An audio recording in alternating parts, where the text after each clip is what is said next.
today's Visual Studio Toolbox, Tyreke is going to show us how to get started with Python development using Visual Studio Code.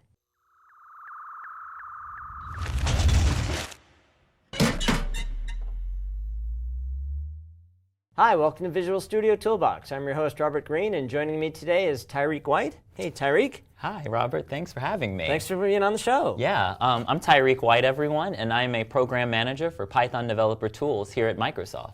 Cool. So we're going to talk about doing some Python. We're going to show Visual Studio Code. Right. That's awesome. So give us, again, the very brief, because I think we've talked about it before, but the very brief sweet spot for Python. I, as a C# developer or a JavaScript developer, when and why should I learn Python? What are the scenarios that are most prevalent? Definitely. So, Robert, excellent question. When we get a lot at conferences, Python, the sweet spot for Python is being able to build apps quickly. One of my demos later I'm going to show, in 9 lines of code, I'm able to create, albeit a very simple web application, I still create a web application. And that's kind of the basis for Python. It's the scrappy language where people are able to prototype quickly, but it's also used for production code as well, which is super exciting. Okay. Yeah.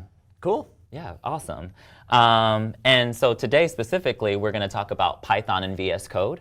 And for any of those who don't know, VS Code is this free open source cross-platform tool which uses a popularized extension model for every language. Right. And so today we're going to talk about the Python extension in VS Code and the getting started experience. And then later, my colleague Jeffrey will be talking about data science and VS Code for Python developers. So that'll be another episode that we'll record after this one. Definitely. Showing people the behind the scenes of how it works here in the studio. Right. This would be why I'm wearing the same shirt for another episode. Awesome. Cool. So let's get started. So the Python extension offers a lot of great jam-packed features. It offers IntelliSense, debugging, testing. There's support for virtual environment packages like VM and Conda, some formatters like Black and AutoPep8, as well as some popular linters like Pylint. Some fun facts about Python extension in VS Code. It's the most popular extension in the VS Code marketplace. Really? More so than C#? Yes, That's indeed. interesting. Very cool. Okay. And even better is Visual Studio Code is now the top free tool for Python developers. Oh, cool. Which is really exciting. Yeah. A lot of hype around Python, and hopefully by the end of this, you guys will understand a bit more why that's so. Okay. Cool. So it's an extension, which kind of implies that you have to go get it. Yes. Yeah, exactly. You install VS Code, you don't have this Python extension. Right. All right. So yeah, let's take a step back. Yes. Let's show you how to download and install Visual Studio Code. So the link to get Visual Studio Code, if you don't have it, is code.visualstudio.com. Okay. Yep. And you come to this excellent download page, and as you can see, it auto-detects which OS I'm using. Okay. And I can quickly grab a copy of VS Code. I already have it installed, but I'm sure we get the idea there. And once you have Visual Studio Code, you are going to open it and you're going to see this welcome screen. And this welcome screen has tools that allow you to customize. It has this wonderful activity bar here, which gives you access to all of your extensions that you have installed. And so after you download Visual Studio Code and you want to use Python, you have to go get the Python extension. Okay. So to do that, you're going to go to the extensions badge here, and I'm going to type Python.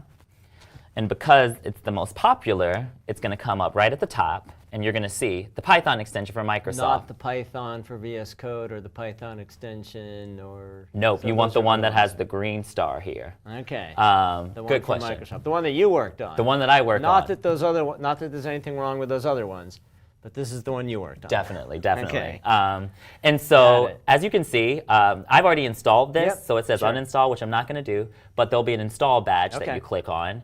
And you can also see that we have some quick tips here on how to get started, kind of the things I'm going to cover today. So you need to install VS Code, which we've done. Yep. You need to install the extension, which I've done. Okay. And then the third thing you need is an installation of Python on your machine. Right. Yeah. One misconception we find is that some people often think that the Python extension for VS Code comes with Python, and it does not currently. And so One way to get around that is depending on which OS you're on. For Windows, we recommend going to python.org, which I have here, to download the latest release of Python.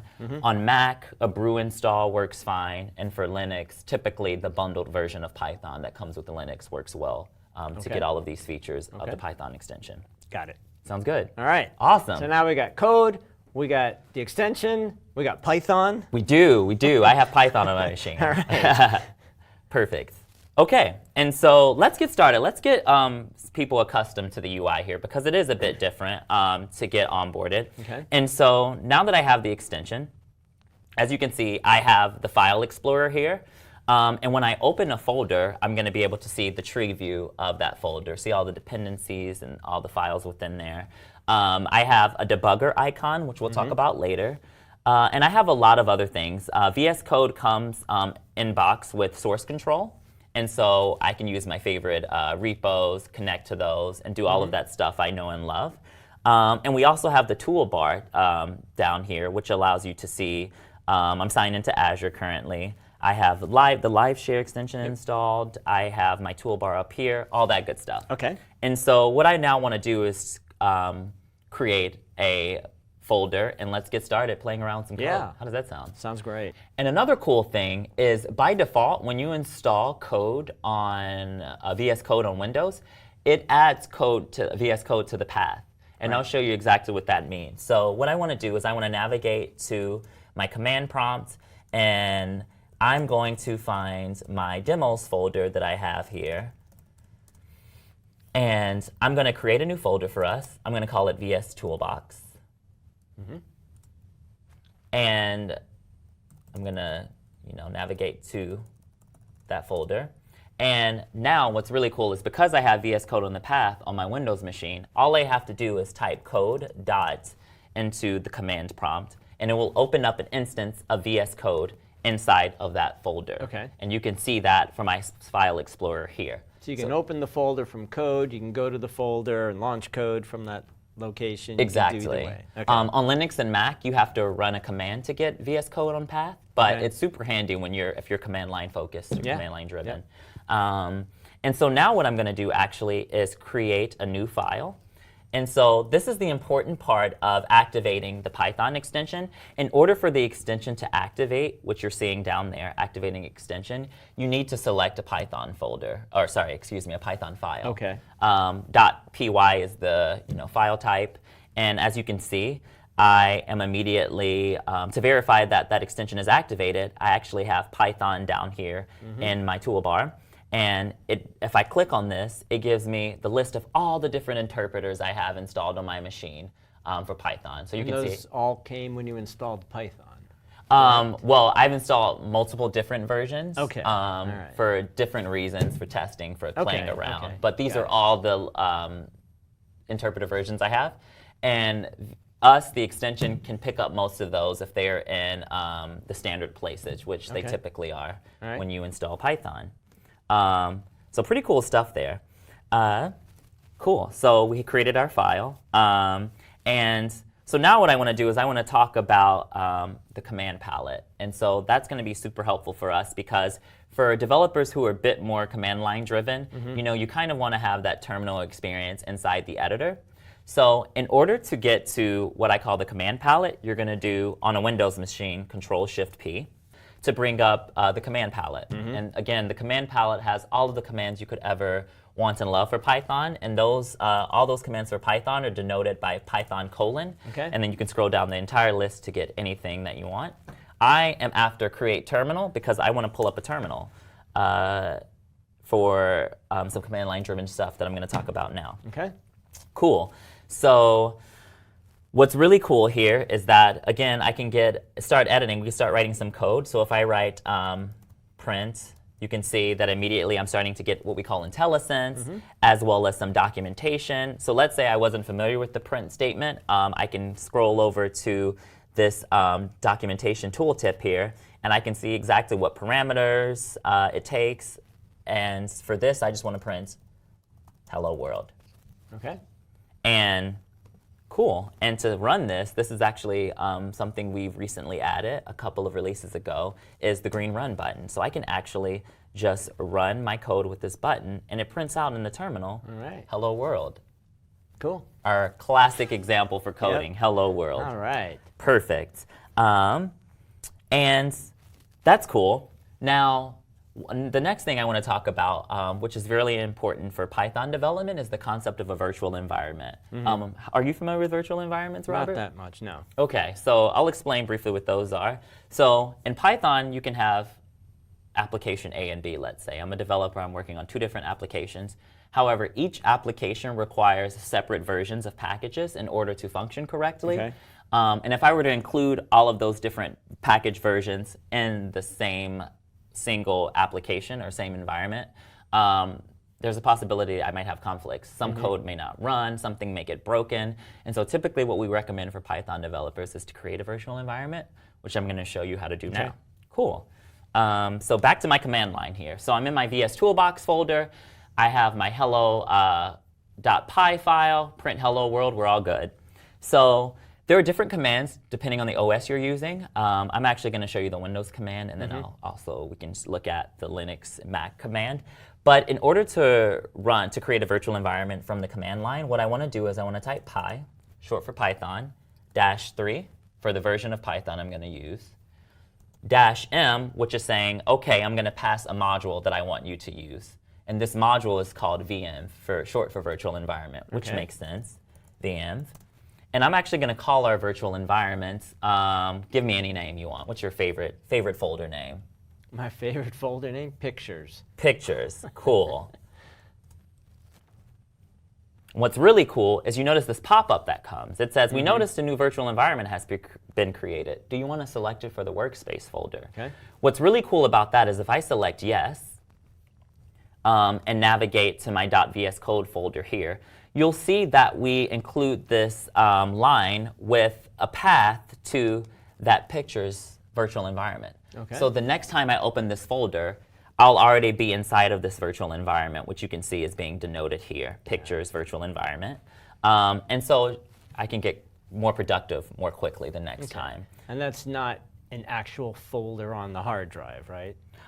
So it creates a local copy, actually good question. It creates a local copy of Python for this workspace. Okay.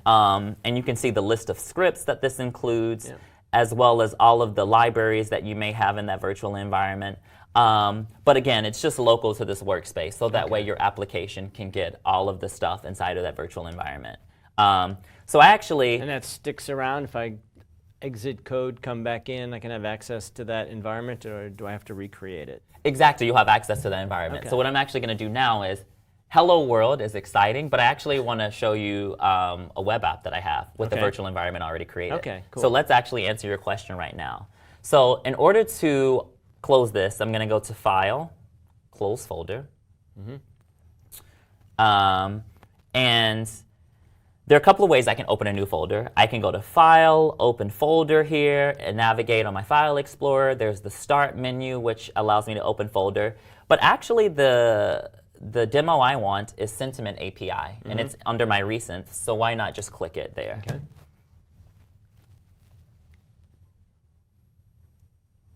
Cool.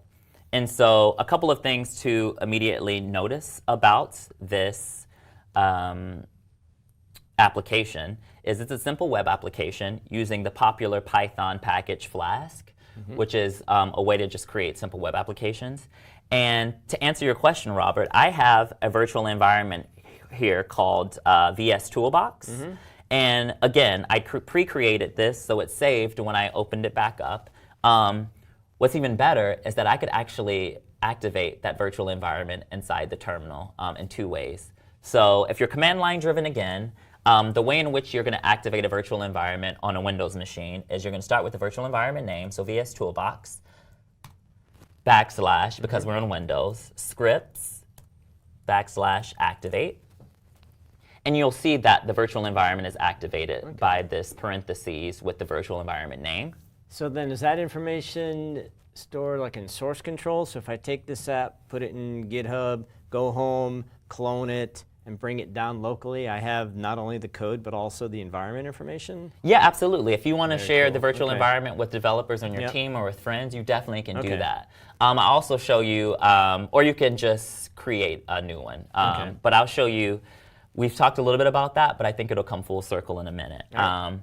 Another quick way you can activate this virtual environment, if you don't want to have to remember sort of that path to the activate file, what you can do on a Windows machine is Control-Shift-Backtick. And what it'll do is it'll open a new terminal for you with this virtual environment already installed. Okay. Or already activated, excuse me. So some really cool stuff here. And let's explore the editor for a minute. So you guys, or everyone has probably noticed the yellow squiggles that are appearing here. These yellow squiggles are what we call linting messages. And so what's important to note is that the first time you install the Python extension, it's going to ask if you want to install a linter. The default currently is pylint, and so it is going to ask you if you want to use pylint, but we also support other linting tools like Flake8, etc. And so what you're seeing here are these linting messages. So if I hover over those linting messages, it's telling me, it's saying, hey, I can't find unresolved import text blob. And so what that essentially means is that it can't find this package inside of my virtual environment. So it's giving me an error, which is super useful because it gives me a code diagnostic or a problem, which I can also view under problems here. And you see that I have the list of problems: unresolved import Flask, unresolved import text blob. And so what we can do actually is install those. And one thing that's also different about this folder compared to the last folder we created is that I have this requirements.txt file here. And for people who don't know, for Python developers, this is just a list of all the dependencies that my application needs to function properly. Okay. So back to your original point, depending on the kind of setup you prefer with source control, you may send up your virtual environment so people can download it and just activate it, or you might just send up the requirements.txt file and allow people to first create a virtual environment and then install all the packages they need. Okay. So what I'm going to do is I'm going to install those packages from this requirements.txt file. So back to my command line. Notice again that I'm still inside this virtual environment because I want all these packages contained locally to this application.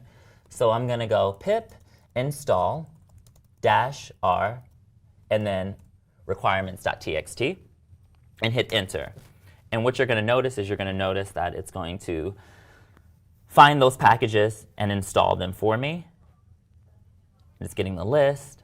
I've downloaded these before, so it's just using the cached versions of these guys. And what's important to note is that when it installs these, you're going to notice that these error messages are going to go away, which is really cool. So while it's installing those packages, let's explore this application a bit. And so what this is, as I said before, is a simple Flask app. So what I'm doing here is I'm essentially creating a Flask app that's contained inside this folder called Startup. I have a simple home page here, which is just saying, you know, Python loves VS Toolbox. Okay. And this is actually a really cool application because it's not only just a simple web application, but it's a sentiment API, as the title of the folder denotes. So what this is going to allow us to do is it's going to allow us to hit an endpoint with a word. And this API is going to help us determine the sentiment of that word, because maybe I just need help determining, you know, what kind of sentiment words have. Right. And so, very cool. It finished installing the packages for us, and notice that my problems went away. And suddenly, if I hover over Flask, I get documentation for it. Text blob, I get module text blob, which is really cool. Cool stuff. Okay. So now what I want us to do, we've explored this application. So let's actually run this application. There are a couple of ways you can run it. I want to run it using the debugger because I also want to use this as a moment to talk about debugging and kind of what that gets you. As I stated previously, this is a sentiment API. Right. Pretty simple. Only, you know, less than perhaps 10 lines of code if you take out all the comments and the spaces. And that's, again, the beauty of Python, to your earlier point. In less than 20 lines of code, essentially, I can create a powerful sentiment API. Okay. And I have some to-dos for myself, actually. I need to actually build the API. So if I scroll down to line 13, this is actually the route that's creating that endpoint that will allow us to send a word in and get the sentiment back out. And so what I want to do is, how this module is working is it's saying it's going to take in that message. If the sentiment score is greater than 0, we're going to say it's positive. Okay. If it's less than 0, it's negative. And so what I'm going to do is I'm actually just going to write that out. So if text blob, I'm using that package, and notice I'm getting my IntelliSense here. So I'm going to tap to accept that. Message, again, is what I want. So if the message has a sentiment, and notice that, again, this IntelliSense with the documentation, which is allowing me to learn as I type, dot polarity is less than 0, then I'm going to reassign that sentiment. I'm going to say, OK, you're negative. Trying to type at the same time. And let's get rid of my comment here. So how does text blob have a sentiment property? Sorry? Text blob.sentiment. Oh, it's the beauty of the text blob package. Really? It comes Yeah. with sentiment built in? Yeah. That's pretty cool. Which is another cool thing about Python. Yeah. Okay. I could very well create my own sentiment API from scratch if I wanted to, but why reinvent the wheel? I've never seen a text box that I've ever used have that built into it. Right, so what it actually does is it passes in that message to the text blob module. Okay. And then it does some stuff under the hood, and you Cool. get the sentiment, Cool. polarity, etc. Cool. So we reassign that sentiment as negative, and then what I'm actually going to do is I'm going to return that sentiment on the page, on the web application page, which you'll see in a second. So cool. Let's run the application. All right. I'm going to run it using the debugger, actually, because there are a couple of things I want to talk about. So let's set a breakpoint on line 15. Yep. Notice that I clicked to the left of the line number, which is called the gutter. For those of you who are used to debugging, it's going to be the same kind of feel. For those who aren't, fear not. It's super easy to get started with the debugger. So to start this, there are a couple of ways I can run my debugger. And I'm going to just collapse that so I can give you full attention here. I can use the toolbar, click debug, and click start debugging. It also has the keyboard shortcut F5. And so what I'm going to do is I'm going to start doing that. And notice that when I click start debugging, it's going to present the debug configuration menu. And we have a list of popular templates that we know Python developers use. Remember earlier I mentioned that this is a Flask app? Yep. And so you can see that Flask is in that configuration list. And so that's what I want, and I'm going to select it. The next step for debugging a web app is entering the path to my startup file. Remember I said that this startup file is contained inside of a folder called startup. So what I actually want to do is I want to tweak this path a little bit to actually point to my startup file that is creating my Flask app, which is startup/app.py. And once I hit enter, it's going to start debugging for me. And notice that this toolbar down here changes to orange to denote that I'm in debugging mode. And another cool thing is that the bug icon here becomes highlighted in white, so you can see that I'm also debugging as well. I guess it did. It did, yeah. Okay. I've never noticed that. Yeah, it's a pretty cool, nifty thing. But at the same time, do you remember, I never tend to notice these things. Like back, you remember the big controversy over in Visual Studio, the menu choices at the top were all caps, and it was a big controversy. That actually predates my time at Microsoft. Okay. So anyway, I discovered that because there was a controversy. No, But yeah. enough about me. Let's get back to the app.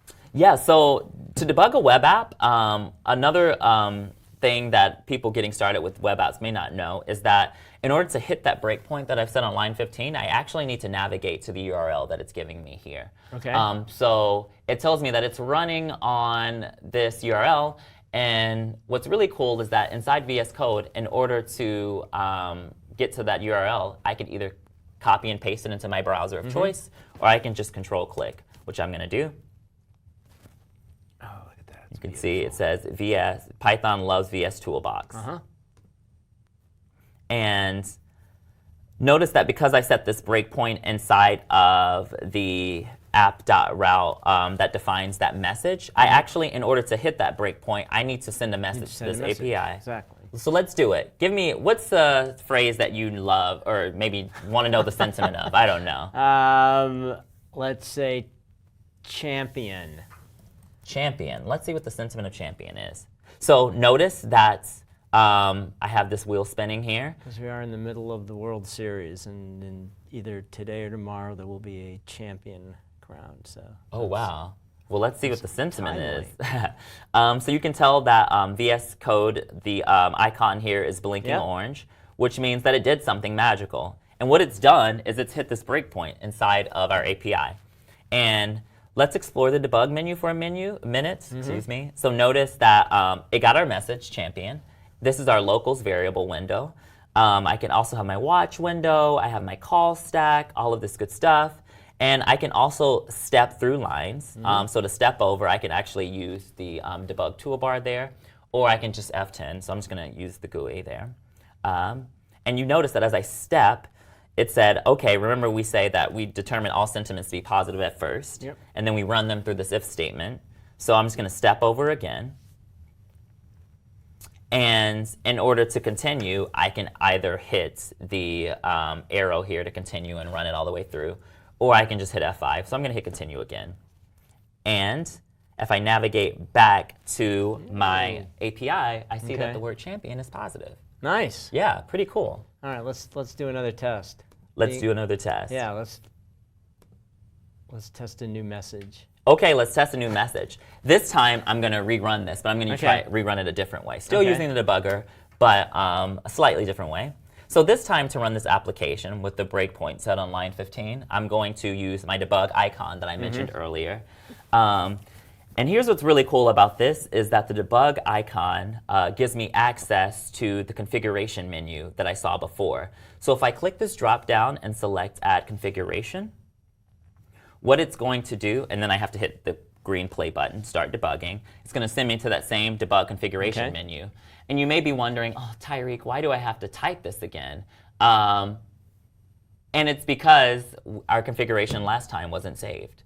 And so by going through these steps we're going through now, we're saving that configuration. And I'll prove that to you in a second. So I'm going to navigate to Flask again, put that path.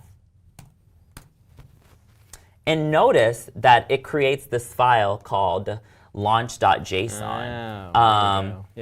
We find that this launch file is very scary or intimidating for people who are first starting out with VS Code, but fear not. It's simply an array of, it's a JSON format, an array with a list of different configurations.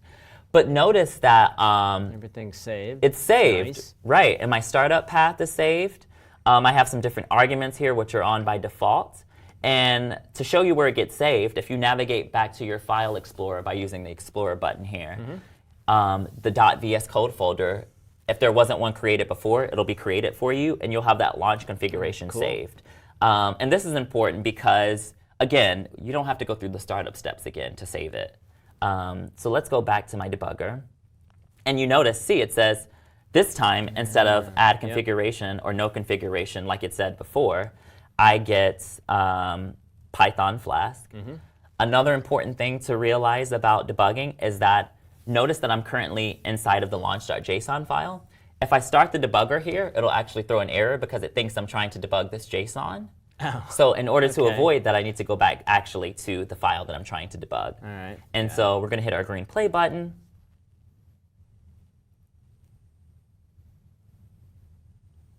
And again, I need to navigate to.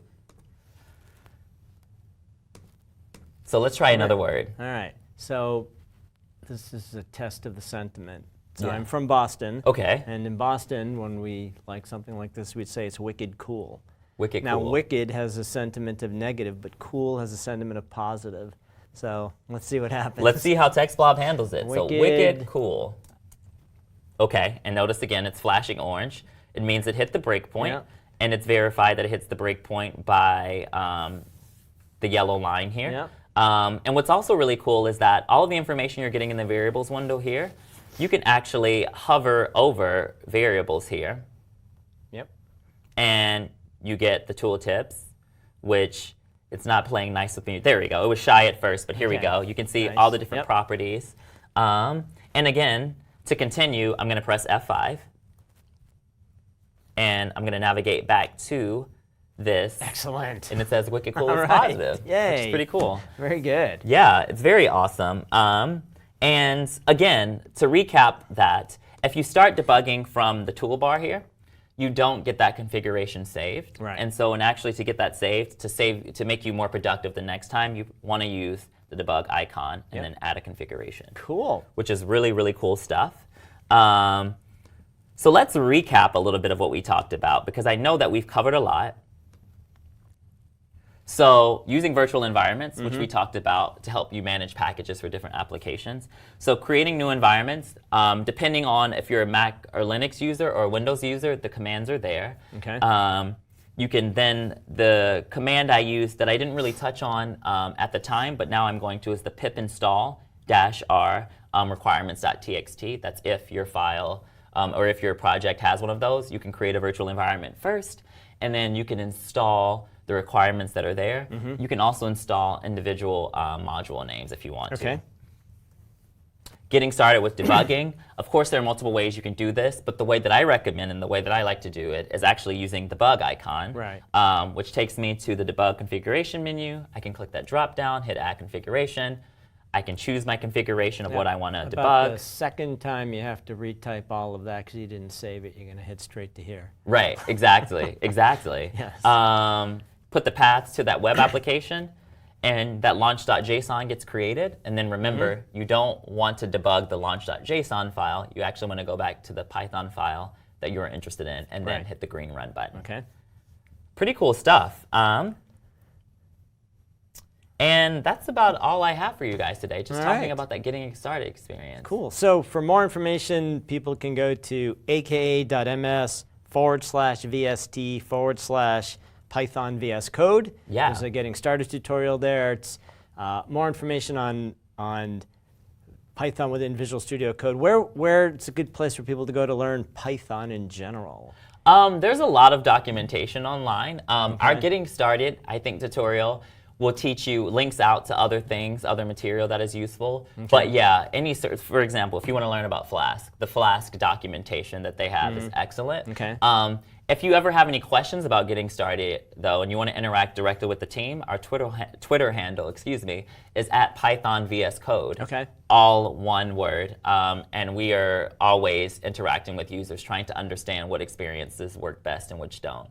Fantastic. Yeah, awesome. Thanks for having me. Thanks for coming on. That was a great introduction to not only Visual Studio Code for folks that haven't played around with it a lot, but also how you get started using Python. That's awesome. Perfect. Yeah. Thanks. Awesome. Thank you. Hope you guys enjoyed that, and we will see you next time on Visual Studio Toolbox.